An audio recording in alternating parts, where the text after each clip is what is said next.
Hi Pinter folk, and welcome back to the channel. And I must say thanks to everybody for tuning in on Friday night when A&E Do Brews went live. We had an absolute fun time, didn't we? Yes, we had somebody from California, we had somebody from the Bahamas. Yeah, I think he was on holiday, but yeah. Yeah, he was from the Bahamas. You're more absolutely more And than Canada. welcome. We had Canada people. Yes, we're all sorts. We're global. A&E Do Brews have gone global.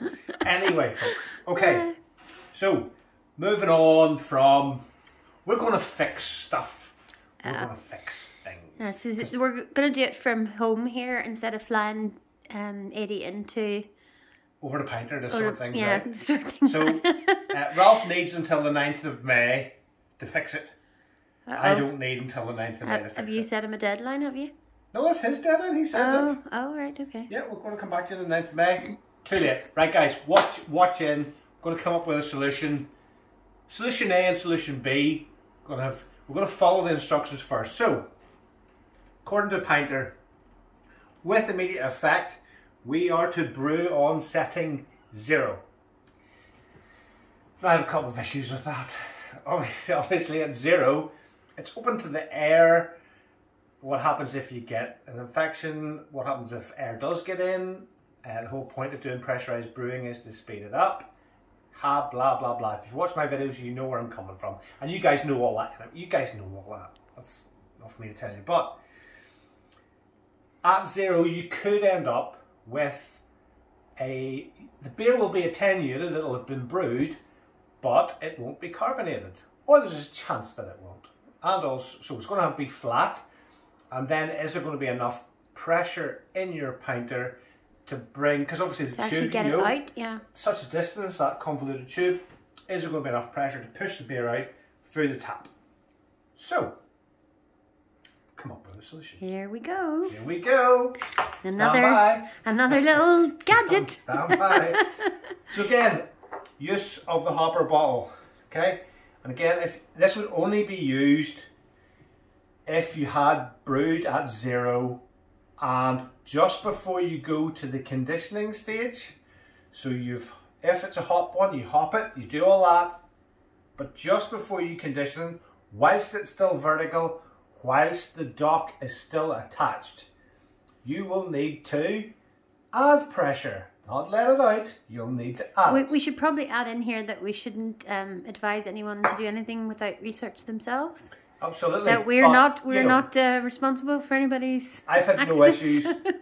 Anything between sort of 20 to 30 psi in the keg will be fine, because I've brewed, we all know, but do your own research. Okay, so this is I'm going to come over here. Come closer. Thank you. This is a post off a Cornelius keg. It's threaded. It took me ages. I did a lot of research, did a lot of snooping about, couldn't find any over here, so this had to come from China. Right, so you're going to have to put the link down below. I'll try and put a link where I got this from, but it's a Cornelius post that is threaded. Okay. So therefore, it can go in here. In your pint, or in your hopper, sorry. Create the right attachment. Cornelius kegs are widely used in brewing, so there's lots and lots of attachments that go on top of this. So, we drilled a hole in the hopper ball as normal, just to a slightly smaller diameter than this. Here's the fun part. Safety glasses are recommended, but you've got to use proper ones, not these. So, I'm a bit scared about this. So, you heat the end of the bottle. Maybe you should do it.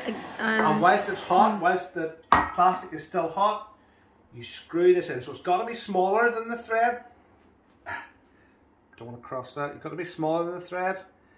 And then you've got to screw it in whilst the plastic. Now the good thing is, one thing TGG have done right is the plastic in the hopper bottles is really, really good. Because it's not brittle. So you screw that in, let it cool, so the threads are established. Unscrew it again, because it may already be, but it may not be gas tight to the pressure. Yes, then you use your little tape again. Yeah, so then what happens is... It's plumber's tape. It's just plumber's tape, PTFE plumber's tape, which is can be a little bit of a nuisance to work with, but you apply a bit of PTFE, making sure that not too much, not too little. It's a bit like Goldilocks and the Three Bears. You want it just right. So, I think Goldilocks and the Three Bears, remember that? Yeah, I'm sure that they definitely did Probably hopper none bottles. of my viewers know absolutely about Goldilocks and the Three Bears. Okay, so that, screw that in.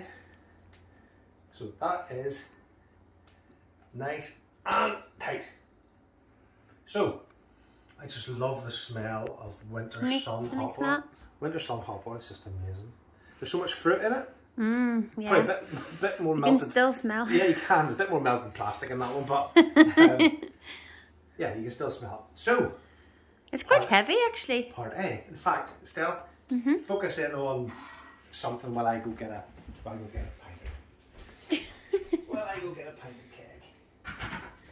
keg. Yes, so this is what he's going to show you today, this fancy little gadget here.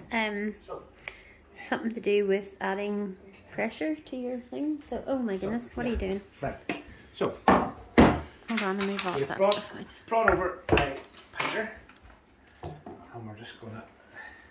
There's nothing in this one. No, this is empty. This is empty. So,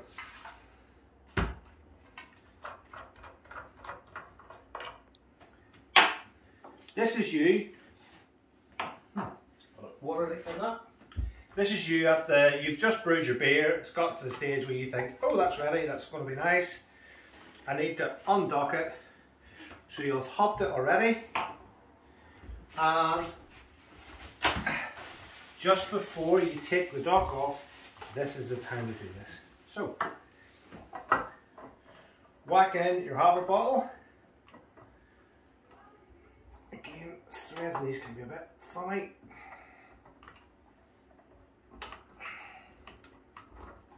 Go. Whack in your hopper bottle with your Cornelius keg attachment. Now, here's the fun part. Here's the fun part. Look at this. How cool is this? So, this is this bit here. I bought this all off Brew Keg, I think. Again, I'll put a link down below in the description. But all this comes as one thing. This bit at the end is a CO2 cartridge. Contains 16 grams of carbon dioxide. So it's not too much carbon dioxide. That's how it's worked out. Now it is quite highly pressurized. They are sealed bottles, so when you screw them in, they're one use only. They got to stay in. Yeah, I just worried in case people would do themselves a mischief. Gauge, and at the minute it says it's at 25 psi. Because I've screwed in the bottle, it's sitting at 25. Got that on? Yep. So this is cool. So. You lift it up, push it down, and that is it, connected to your keg. And as you see here, the pressure, because I've just connected it to the keg, which was obviously just empty, has gone down to 0. And all you do is, you turn the pressure up, and you add CO2 to your keg. Now this cartridge I've used before, it's quite empty, but that will add carbon dioxide to your keg and pressurize it. Now there's no liquid in that, so there hasn't been enough gas in this to actually pressurize the thing. But there you go. So if your beer is flat, or if you are brewing on 0 and you want to add carbon dioxide to your pinter to get it up so that your beer does get fizzy and it does come out when you pour it, use this. Any questions, stick them in the comments down below. And I will answer, as usual, to everybody that leaves me a comment. So, but that is only part 1. Right. I just have to tell you how wonderful my husband is to come up with all these little solutions. I think about this rubbish on the golf course, would you believe? I was out golfing this morning, and this suddenly dawned on me. I thought, God, that would be a good idea if we did that. So anyway, right, we'll get that out of the way. Now, that's that out of the way. I was a little bit worried about that gas thrower there, but can we get rid of it Gas as well? fine. Thank you. Right. What pressure do we think we should brew it, honey? I think you said 21, between 21 and 27. No, it's between, Ideal brewing. Oh, 17 and 21, is it? Ideal brewing is between 10 and 12, at the most 15. Oh. Right? Okay. Now, we've had no issues with any of our brews really at pressure 1 and below. I would say, for example, this, we wired up the pressure gauge to it. We took it down to 10 psi for brewing. It is a space hopper done in a Pinter 2. The only issue I had was trying to keep the temperature down. The yeast were going bonkers. The brewing just went through the roof. I had it on ice spindle. I watched it the whole way. It was going crazy. I'm pretty sure it was brewed out and attenuated to as far as it was getting in 3 days. I left it for 5, but it was pretty much done after 3. Shall we have a taste, honey? Let's have a wee taste, yeah. Let's have a taste. Remember we did that long space hopper? It's in Yeah, your videos, yeah. guys. No, we like subscribe. the shorts because they keep their fruitiness more. Because that last space hopper, it was 8% or something, but it was, I think it was actually over attenuated. And it had lost. We liked the original space hoppers because it had lots of fruity undertones and mangoes and all sorts of stuff. But that last Like one Mbongo in the Congo. If anybody watched the live, you'll know what that means. But the last one we did, I think, it had lost some of the character. It was sort of, is there a thing called overbrewing? I don't even know if that's a thing, but it was sort of overbrewed. So guys, that's a space hopper done 5, and this is only like, this is in its 3rd day of conditioning, so it hasn't actually been done that long. Clear, okay, actually. it's a bit. Well, it's a tiny bit hazy, but It's hazy. Look, okay, it's only been in there. This is its 3rd day. Yeah. But whilst you're holding the camera, I'll give you that to you because gotta look after the camera folk and see what you think of that.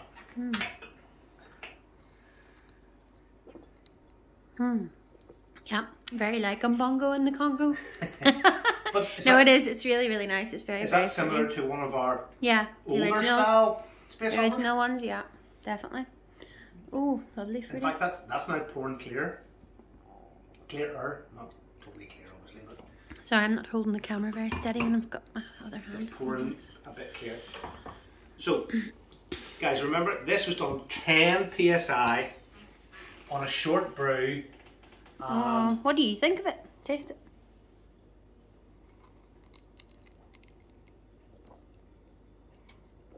I'm getting mango and That's nice and mellow. mango and peaches and yumminess. That's nice and mellow. Oh, definitely. Oh, it's 100% better than the other one. Because I wouldn't have, sure I couldn't guess. And that's Whenever we only did the blindfold one, I couldn't guess it because it brewed so long that all the fruits were off it. Making the kids dinner. Yes, So- we feed our children. Now, to get down to that sort of pressure, myself and a lot of the other viewers on the channel have sort of come to the general consensus that 0.8 is a great dial setting for the actual fermentation stage. Just be careful because it can get a bit mental. You'll probably get foam and stuff coming out your gauge, but don't worry about that. Then I would say, so whatever time you're doing the fermentation for, do it at 0.8, and then for the last day and a bit, turn up to 1. So what's our motto, honey? 1 and done. 1 and done. We're going to get some merch. Dear TGG, please just say 1 and done. It's easy. Brew at 1. That will solve our issues. Not too much pressure. It won't stall the yeast. Everybody will have fermented beer that will pour perfectly. 1 and done. Yep. Guys, thanks for joining us. Please feel free to make your own carbonation gadget if you want to brew at 0. Otherwise, 1 and done. Have a great weekend. Estelle and Edie will see you soon on our next video. Thanks for watching.